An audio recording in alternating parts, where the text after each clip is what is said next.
was a man who inherited some money, and he decided that, you know what he was going to do with that money? He's going to spend it on his mom. And everything was good. His relationship with his mom was good until one day he got married. Now, it turns out that the woman he married was incredibly self-serving and selfish. She did not care about anybody else. And so she really disliked the mother-in-law.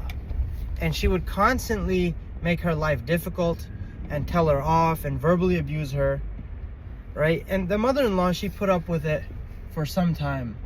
But when she became older, the mother-in-law ended up with the disease of epilepsy. Now, epilepsy is very traumatic, and it's a very difficult disease for the person and for the other people in the house to deal with. And so the wife was already fed up, and so she goes to the husband at some point and she says, it's either her or me. That's it. I'm not putting up with this any longer.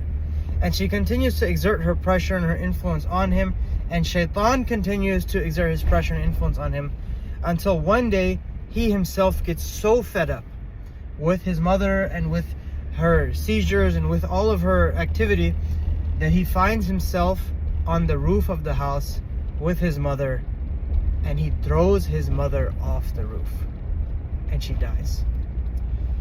And now, as shayateen do, he wants to cover it up. So he has this gathering. He calls all the people in the neighborhood. He says, make dua for us. Ask Allah to give us patience. It's very difficult for us, And subhanAllah, then life goes on, right? Some time goes on. Everybody, kind of forgets about the incident, and he lives his life until he gets older.